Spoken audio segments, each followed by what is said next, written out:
জয় শ্রীহরি শ্রী বিষ্ণু নারায়ণ। আজকে খুব সুন্দর বিষয়, মহাশিবরাত্রির দিন মহিলারা বাপের বাড়ি থেকে এই জিনিসগুলো ভুলেও আনবেন না। এই যে জিনিসগুলোর কথা বলবো, এই জিনিসগুলো যদি আপনারা আপনাদের বাপের বাড়ি থেকে নিয়ে আসেন, তাহলে উভয় পরিবারেই সমস্যা তৈরি হয়ে যাবে।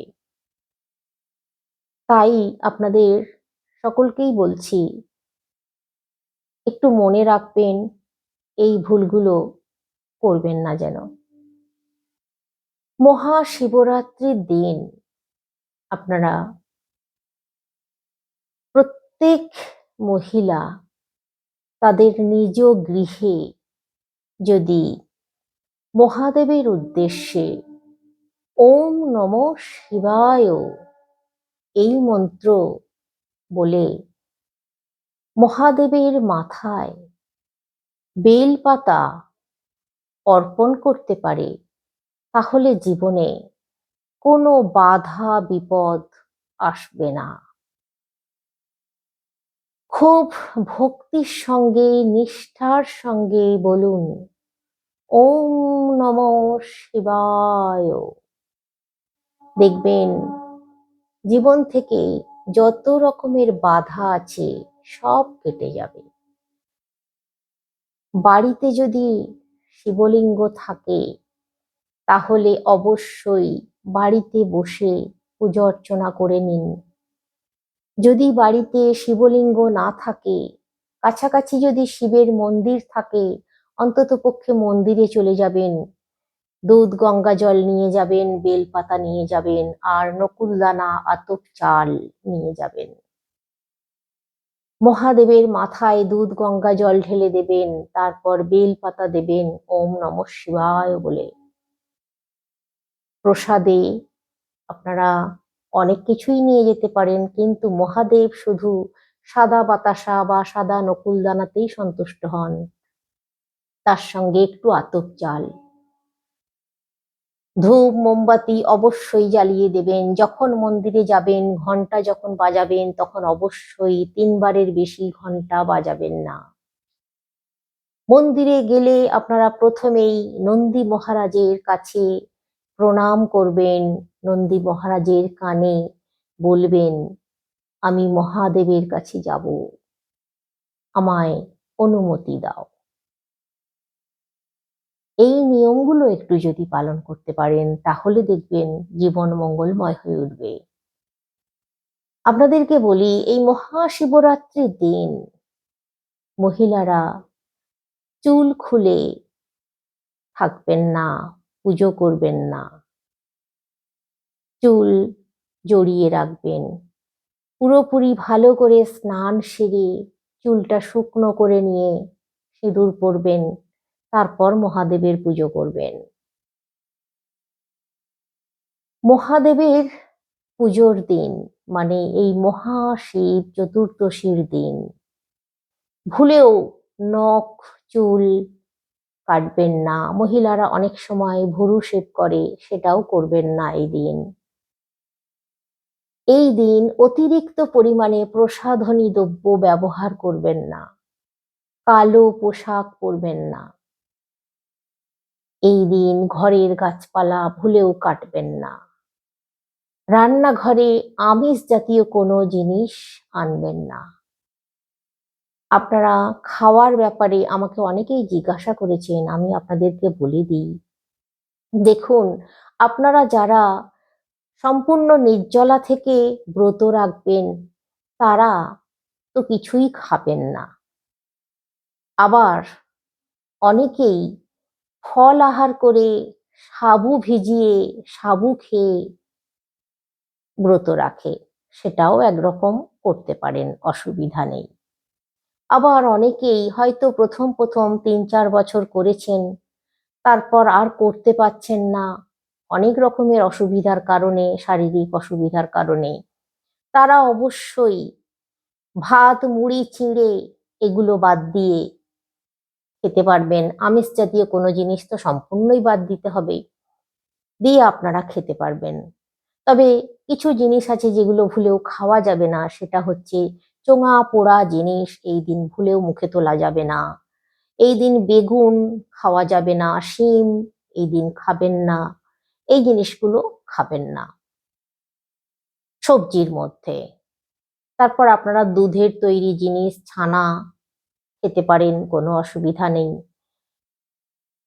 তো আপনাদেরকে বলি, যারা প্রথম করছেন শিবরাত্রি, তারা অবশ্যই জানেন তো নিশ্চয়ই অনেকেই, আবার হয়তো অনেকে জানেন না, আমি বলে দিই তাদের উদ্দেশ্যে। 4 প্রহরে 4 বার অবশ্যই পুজো করতে হবে। আর এবছর শিবরাত্রি মানে এই 2026-এ শিবরাত্রি পড়েছে কবে আপনারা নিশ্চয়ই এতক্ষণে সবাই জেনে গেছেন, তবুও আমি একটু বলে দিচ্ছি। 15ই ফেব্রুয়ারি, 2রা ফাল্গুন, রবিবার। তিথি শুরু হচ্ছে বিকেল 4:49 থেকে। সোমবার সন্ধ্যা 5:33 পর্যন্ত চতুর্দশী থাকছে, মানে শিব চতুর্দশী। তাই যারা নতুন করছেন তাদের উদ্দেশ্যে বলি, রবিবার দিনটাই আপনাদেরকে করতে হবে। যেহেতু রবিবার বিকেল 4:49 চতুর্দশী পেয়ে যাচ্ছে, আপনারা সন্ধ্যার সময় থেকে প্রহর হিসাবে ধরবেন। প্রহরটাও আপনাদেরকে বলে দিই, সন্ধ্যা 6টা থেকে রাত্রি 9টা পর্যন্ত প্রথম প্রহর, 9টা থেকে রাত্রি 12টা পর্যন্ত দ্বিতীয় প্রহর, 12টা থেকে রাত্রি ভোর 3টে পর্যন্ত তৃতীয় প্রহর, 3টে থেকে সকাল 6টা পর্যন্ত চতুর্থ প্রহর। তাহলে আপনারা 6টা থেকে 9টার মধ্যে, মানে রবিবার সন্ধ্যা 6টা থেকে 9টার মধ্যে পুজো করে নেবেন।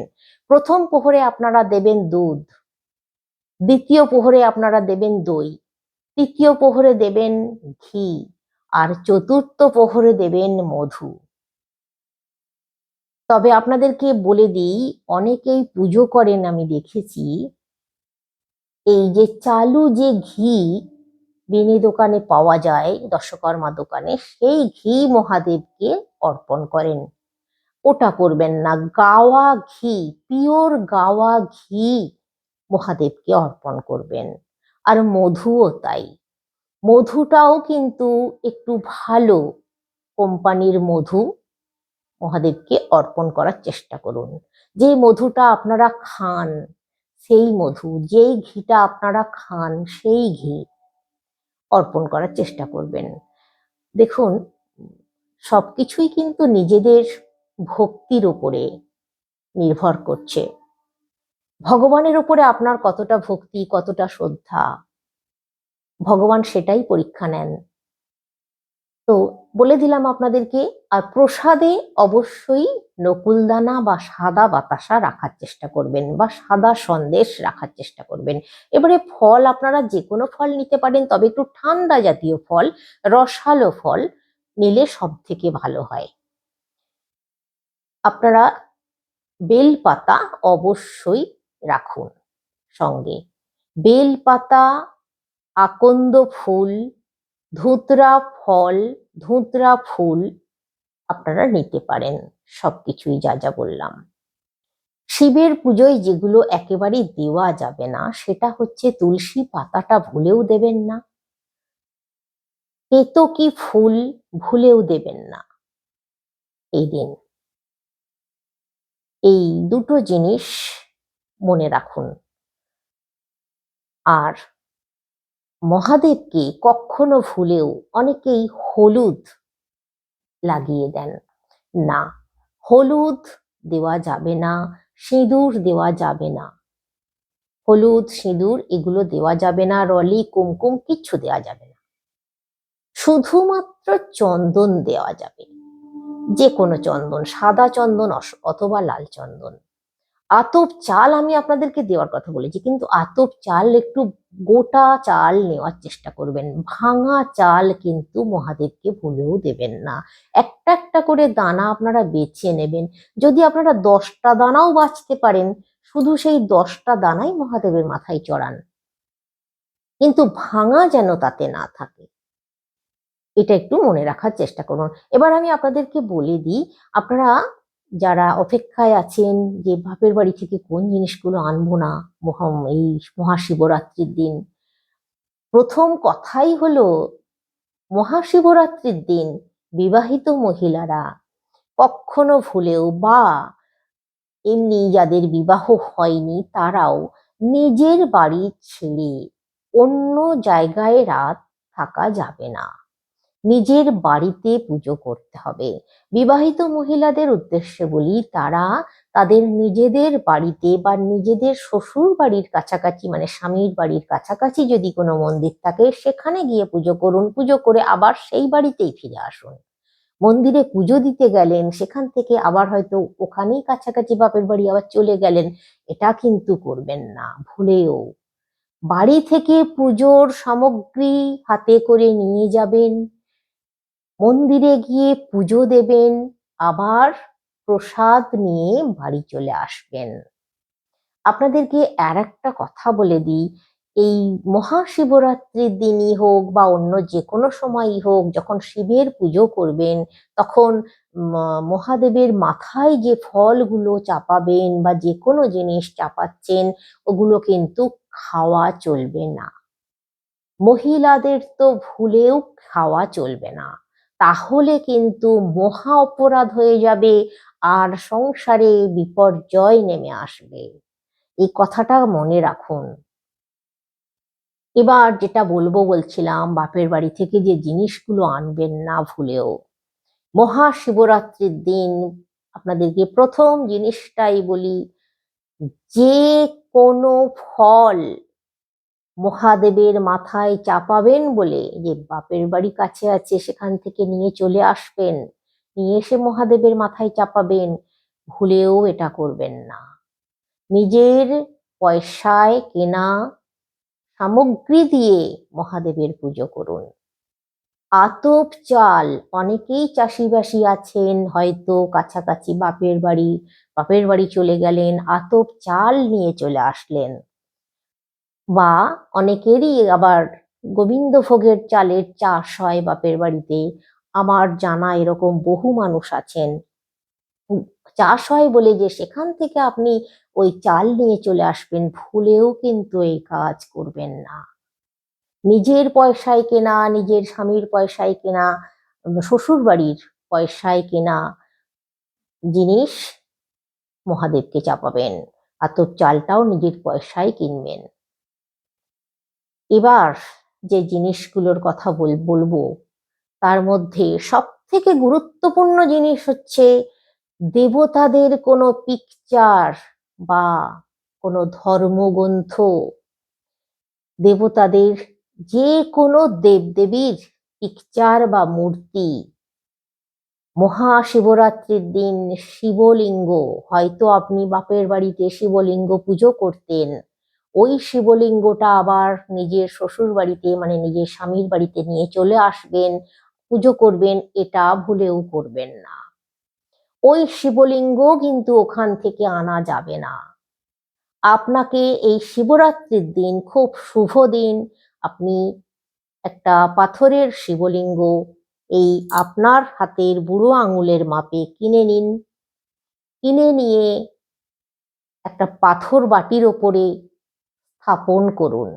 খুব শুভ দিন। ব্রাহ্মণ দিয়ে প্রতিষ্ঠা করতে হবে এমনটা নয়, নিজেই করুন।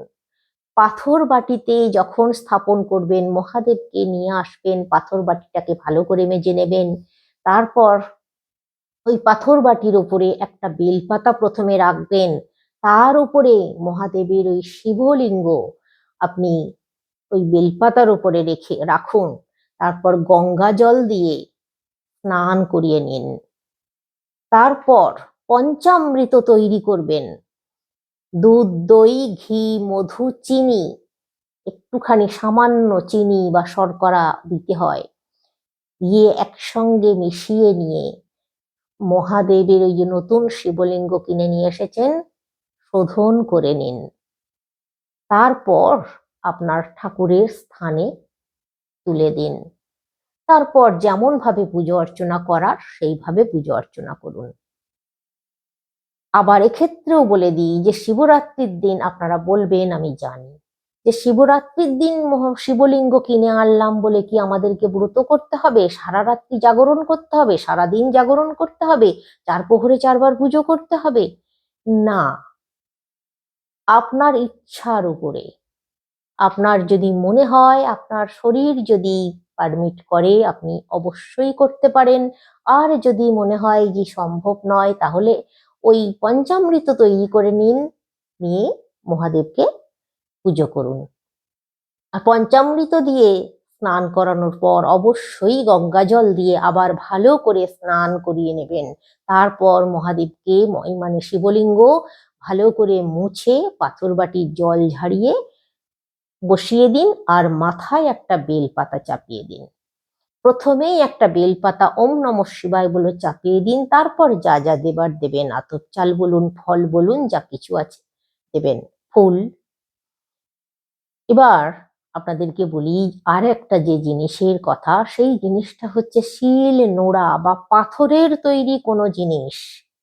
বাটি হতে পারে, ধূপদানি হতে পারে, পাথরের গ্লাস হতে পারে, পাথরের থালা হতে পারে, যে কোনো পাথরের তৈরি কোনো জিনিস, শিল নোড়া ভুলেও এই দিন আনা যাবে না। ভুলেও না, কখনো করবেন না। যদিও ওখানে হয়তো সুবিধে মতো পাচ্ছেন, কিনে রেখেছেন, নিয়ে আসবেন, এমনটা কিন্তু করবেন না। যদি কিনে রেখে থাকেন নিজে, তাহলে অন্য কোনো সময় গিয়ে নিয়ে আসবেন, কিন্তু ভুলেও এই দিন আনবেন না। এবার যে জিনিসটার কথা বলবো, ঝাঁটা এই দিন আনা যাবে না। পুরনো জামা কাপড় আনা যাবে না। হয়তো আপনার বিয়ে হয়েছে নতুন নতুন, আপনি যে জামা কাপড়গুলো ব্যবহার করতেন বাপের বাড়িতে, সেইগুলো আপনি নিয়ে আসবেন, এই দিন কিন্তু আনবেন না। এবার যে জিনিসটার কথা বলবো, এই দিন, এই মহাশিবরাত্রির দিন বাপের বাড়ি থেকে হলুদ, নুন এগুলোও কিন্তু আনা যাবে না। ধারালো জিনিস, যে কোনো ধারালো জিনিস, লোহার তৈরি কোনো জিনিস আনা চলবে না। ছুরি, কাঁচি, বটি, কাঠারি আনা যাবে না। লোহার তৈরি জিনিস, তালা, চাবি এরকম জিনিসও কিন্তু ভুলেও আনা যাবে না। বা লোহার যে কোনো জিনিস আনা যাবে না, এটা মনে রাখুন। অনেক সময় যে হামানদিস্তা হয় না, ছোট, ঠাকুরের পুজোয় ব্যবহার হয়, কাজে লাগে, অনেক সময় ওই জিনিস বাপের বাড়ি থেকে অনেকে নিয়ে আসে। এটা কিন্তু লোহার তৈরি জিনিস। যদি লোহার না হয়, পিতলের তৈরি জিনিস হয়, তাহলে আপনারা আনতে পারবেন, কিন্তু লোহার জিনিস হলে আপনারা আনতে পারবেন না। এই কটা জিনিস অবশ্যই মনে রাখুন। আপনারা বাপের বাড়িতে যে গোপালের পুজো করতেন, অনেকেই আছেন যারা গোপাল সেবা করেন বা গোপালের পুজো করতেন, তারা শ্বশুর বাড়িতে গোপাল ঠাকুর নিয়ে চলে আসেন। এটাও কিন্তু খুব ভুল পদক্ষেপ। ওখান থেকে, বাপের বাড়ি থেকে আনবেন না। অনেকে মা লক্ষ্মীর পুজো করতেন বা মা সরস্বতীর পুজো করতেন, পিতলের সরস্বতী বা পিতলের মা লক্ষ্মী বা মা লক্ষ্মীর পিকচার বা সরস্বতী ঠাকুরের পিকচার, গোপাল ঠাকুরের পিকচার, এরকম কোনো কিছু বাপের বাড়িতে যেগুলো পুজো করতেন, সেই জিনিসগুলো আবার শ্বশুর বাড়িতে নিয়ে চলে আসবেন, এমনটা কিন্তু করবেন না যেন।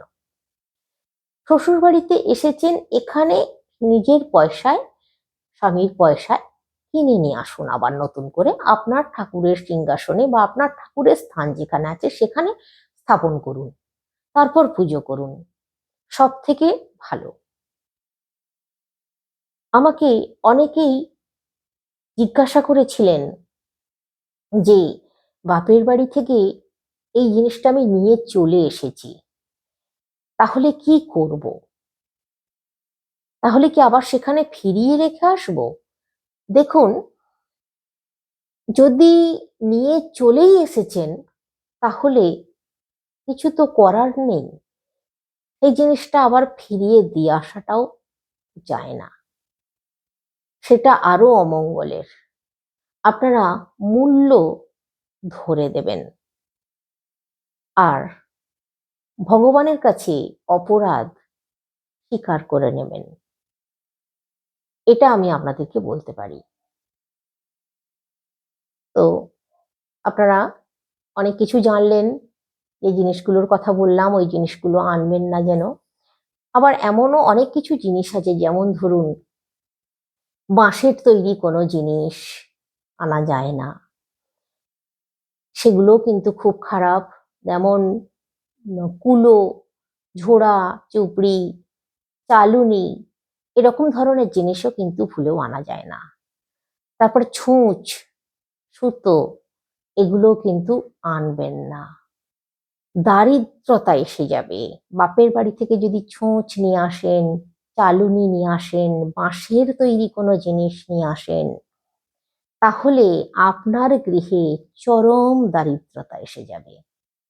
আপনি চাইলেও কিন্তু সেই দারিদ্রতার হাত থেকে নিজেকে রক্ষা করতে পারবেন না। আমি এতটাই জোর দিয়ে বললাম। অতএব এই তথ্যগুলো একটু মনে রাখার চেষ্টা করুন, আপনাদেরই ভালো হবে। আজকে একবার হলেও কমেন্টে লিখুন, জয় শ্রীহরি শ্রী বিষ্ণু নারায়ণের জয়।